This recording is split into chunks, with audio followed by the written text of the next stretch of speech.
Hello. First, I'd like to apologize for the low quality. This was a rush job, so I did the best with the time I had. December 25th, I woke up early, waited for my sister to get home from work, opened a few presents, sat down to breakfast, and then it hit me like Santa hit Grandma. How fast is Santa Claus, and could he deliver all his presents on time? That's when the work began. Step 1 was to find out how many kids believe. Step 2 was to realize that's next to impossible and guesstimate it. So, the UN says there are about 7,713,468,100 people on Earth. Unfortunately, that didn't help much. I found out surprisingly about half of all the countries have a generous population that believe in Santa, or someone who brings gifts to children in winter. So I got the population from all of them and added them up. India and China technically don't believe in Santa, but their populations are so big as to be statistically significant. So I had to account for the people who live there and do believe in Santa, so I assumed 5% for each country. I added it all up to get 3,342,706,632. So basically, excluding China and India, half the countries in the world have about half the population, and there goes a day of work. Next was getting the percent of believers. I went with 70. That was less math and more of a guess. It's next to impossible to get an accurate number. Some Christians don't celebrate Christmas, some non-Christians do, and there are people in other countries, so I erred on the side of caution and overestimated a bit. 70% of our previous number is 2,339,894,642.4, and we're sticking to that like white on rice and a glass of milk and a pit plate in a snowstorm.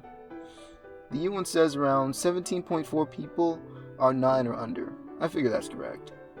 Most kids are pressured into non-belief by their peers or parents around then, so we'll run with that to get 407,141,667.7776. Okay, time for math. Population density is calculated through dividing population by total land area minus Antarctica, because any kids there are statistically negligible compared to its total area. So that's 57.51 million minus 5.4 million divided by 407,141,667.7776 to give us around 7.813 people per mile. From here, we divide our population density by a square mile to give us about how much space each person would have. 0.128 square miles, or 3,568,411.62 square feet. The area of a circle is equal to pi times the radius squared. So we can rearrange that to get the radius from the area. When we feed the area through our modified formula, we get a radius of 0.2019 miles, which is rather appropriate, or 1,066 feet. Then multiply that by 2 for a diameter of 0.4038 miles, or 2,132 feet. So, on average, Santa must travel 2,132 feet between each child. All that's left now is to multiply the average distance between each child by the total number of children that get presents, to give us 164,403,805.449 miles per day, 6,850,158.56 miles per hour, or around 1% of light speed. At that speed, he will be able to fly to the moon and back in 5 minutes. That's theoretically possible, but let's make it more realistic. For starters, depending on your culture, you open presents on different days. The Netherlands gets their presents as early as December 5th, and Spain gets their visit as late as January 6th. On top of that, If you're like me, you've noticed your presents usually appear beneath your tree a little early. So let's give Santa the benefit of the doubt and say he spreads the deliveries out over 33 days. For that, we just divide our miles per day by 33, which leaves us 4,981,933.498 miles per day and 207,580.562 miles per hour.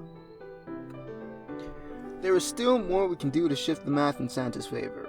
St. Nicholas is reported to have been active in the year 366 AD. And given the fact that an average generation is 30 years, he has had 56 generations to expand his workforce. So, assuming Santa has kids, and 3 extra Santas stayed to don the hat and trousers each generation, we would have, for 1, each culture depicting Santa slightly different because they're all related, but not quite the same, and 2, 168 Santas. We can also presume cultures who have the Christ child delivering presents are on training routes, but let's not discuss that further because child labor laws. Using 168 Santas to do the math, each one would only have to fly 1,235.6 miles per hour. A Concorde flies 1,354 miles per hour. A Blackbird flies 2,193 miles per hour, and scramjets fly faster than 7,000 miles per hour. Following this line of logic and ignoring sonic booms, Santa making all his visits is technically possible, although this math assumes he travels 20.6 miles and delivers 51 presents a minute. But given the fact that this is lower than the maximum possible speed in Santa's, coupled with the fact that he can skip most of China, India, Africa, and the Australian outback, this is pretty doable, and we didn't even account for magic yet. That just leaves one more thing Santa could do: outsourcing. On their busiest day, UPS delivers 28 million packages globally, so if he outsourced to them, UPS could in theory deliver most of the presents in 14.5 days. And UPS is no stranger to weird deliveries, given the fact they ship multiple whale sharks halfway around the world in less than a day for free. As far as the United States is concerned, the US Postal Service delivers 484.8 million pieces of mail daily.